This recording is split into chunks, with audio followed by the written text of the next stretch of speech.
What happens if every day you hear that you are not good enough, you are not beautiful enough, you are not smart enough, आप में knowledge नहीं है, until it becomes your reality? Yes, एक लड़की की बात करने जा रहा है जो कॉलेज डेज में थी। बहुत सारे लोगों ने उसको जजमेंट के फियर से इतना डरा दिया था कि उसने अपनी लाइफ को क्विट करने का सोच लिया। उसको लगा मैं तो कुछ काम की नहीं हूँ, मुझ में तो सेल्फ डाउट है, मैं अपने आप से ही प्यार नहीं करती हूँ, तो अगर मुझको मुझ पर ही भरोसा नहीं है तो लोग क्या खाक मुझ पर भरोसा करेंगे। सबने बोला तेरी डार्क स्किन है, तू बहुत ही पतली है, तू बहुत नर्वस हो रही है, तू बहुत ही टिमिड है, आगे नहीं बढ़ पाएगी, और बहुत सारा चीज। और वो भी बोलने वाले कौन थे? उसके खुद का फैमिली एंड क्लोज्ड रिलेटिव्स। वहां से ये लड़की की जर्नी हमारे साथ शुरू होती है। एक बार उसका कजिन हमारे पास उसको लेके आया, मुझे बोला मैडम आप इससे एक बार बात कर लो, नॉर्मली समझ लो इसको प्रॉब्लम क्या है। वो लड़की से मैंने बात करी, एक स्माइल के साथ वो मेरे पास आई थी। उसने बोला मैडम बहुत कुछ करना चाहते हो बट मुझे बहुत डर लगता है। इवन वो मेरे से बात करने में भी बहुत ही नर्वस हो रही थी, हाथ पैर शेक कर रहे थे। मैंने बोला बताओ बेटा क्या करना चाहती हो, क्या कहना चाहती हो? उसने बोला मैडम मुझे कुछ सीखना है, मुझे कुछ करना है, बट लोग है ना मुझे बहुत ही डरा देते हैं कि मैं कुछ नहीं कर सकती। अभी तो मुझे भी ऐसा फील हो रहा है कि मेरे में कुछ ताकत ही नहीं करने की, बिकॉज ऐसा है मैं इमोशनली, मेंटली, फिजिकली सब जगह से वीक फील कर रही हूँ। मैंने उनसे बात करी और कहा कि ठीक है एक काम कीजिए, काउंसलिंग नहीं बट आप हमारा स्पोकन इंग्लिश का कोर्स ज्वाइन कर लीजिए। उसके भाई से हमारी बात हुई तो मैंने बोला कि वो कॉलेज में है इसीलिए मैं उसकी वीकनेस सामने नहीं दिखा सकती हूँ, इसीलिए आप काउंसलिंग के लिए बाद में भेजना, पहले उसको मेरे साथ कंफर्टेबल होने दो। इंग्लिश का क्लास वो बच्ची ने ज्वाइन किया और वहाँ से उसकी ट्रांसफॉर्मेशन जर्नी होती है शुरू। वो लड़की जब हमारे पास आई तो उसको विश्वास नहीं था कि यहाँ पर मेरी कोई मदद कर सकता है, क्योंकि जो भी प्रॉब्लम्स उसने सोसाइटी को बताई थी किसी ने भी उसकी सहायता नहीं की थी। ना तो उसको समझा था, ना तो उसके बारे में कुछ सोचा था, या इंसल्ट कर दी या मजाक बना दिया।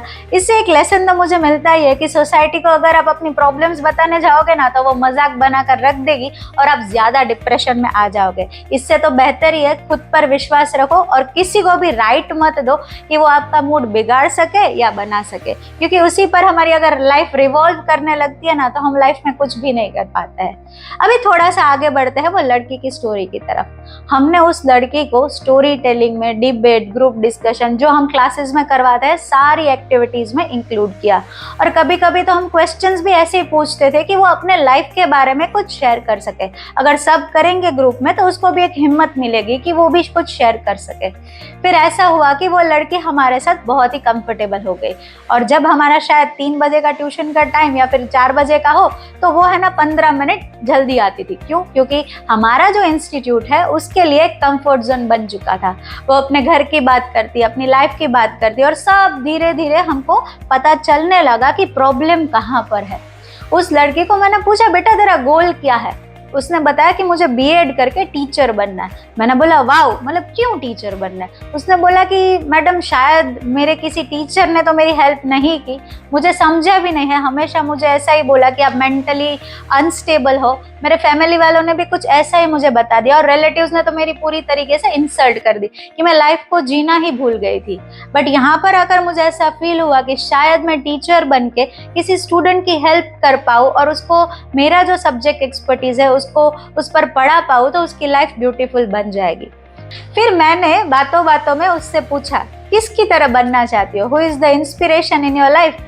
उसने बोला मैडम आप, ऋषिका हाथी इज माई इंस्पिरेशन। मैंने बोला क्यों?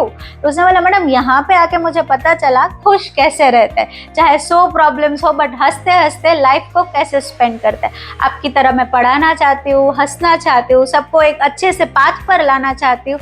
और यहीं से मुझे भी एक इंस्पिरेशन मिला कि जी हाँ, अगर हम लोग सही पाथ पर चलते हैं ना तो अपने आप लोग जुड़ जाते हैं। फिर उसके पास से हमने वो 15 मिनट जल्दी आती थी ना, हमने उसको आधा घंटा जल्दी बुलाया जाना शुरू कर दिया।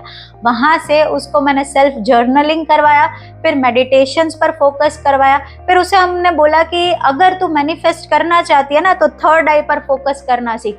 थर्ड आई मेडिटेशन भी करवाया, कुछ थेरापीज थी जो हमने दी जैसे CBT वगैरह। तो ये सारी थेरापी को मिलाकर वो लड़की का हमने सारी चीज़ों को जब एनालिसिस करा तो एक मेन प्रॉब्लम सामने आया था। आप सोच भी नहीं सकते कि ये प्रॉब्लम हो सकता है। जो बच्चा अपनी लाइफ को पूरी तरह अपने फैमिली पर डिपेंड रहता है, वहाँ पर प्रॉब्लम थी फैमिली की। Not only the entire family but one person जो उसको मेंटली इतना टॉर्चर दे रहा था कि उसकी कोई सीमा ही नहीं थी। उसकी बुआ ने साइलेंटली उसको टॉर्चर करना शुरू किया था और बोलना शुरू किया था लाइफ में तो कुछ नहीं कर सकती है क्योंकि तेरी हाइट छोटी है, तू काली है, तू ऐसी है, तू वैसी है। और वो लड़की ने उसको रियलिटी बना लिया था। शायद उसको मार भी पड़ती थी बट सीक्रेटली वो सहन करती गई। और यहाँ से हमने उसको सिखाया कि इमोशनल स्टेबिलिटी कैसे लाते हैं, सामने जवाब कैसे देते हैं, अपने आप को प्रोटेक्ट कैसे करते हैं। बिकॉज भगवान ने हमको जन्म दिया है ना, कुछ बड़ा करने के लिए दिया है। वहाँ से वो लड़की का हम पर ट्रस्ट आया, वो पूरी तरीके से हील हो चुकी थी और उसने अपने आप को बिलीव करना शुरू कर दिया था, अपने ड्रीम्स को देखना शुरू कर दिया था और वो आंसर भी दे रही थी। उसके फैमिली से हमें फोन आता है, थैंक यू ऋषिका, हमारी बच्ची अभी बोलने लगी है। कभी कभार साइलेंट फियर्स है ना, बाहर के किलर्स बन जाते हैं। तो इसी बात से मैं यही कहना चाहती हूँ, अगर आप भी कोई स्टोरी हमारे साथ शेयर करना चाहते हैं, अकेले स्ट्रगल कर रहे हैं, तो प्लीज हमें आकर कांटेक्ट कर दीजिए because we love to spread smile in your life. Thank you so much.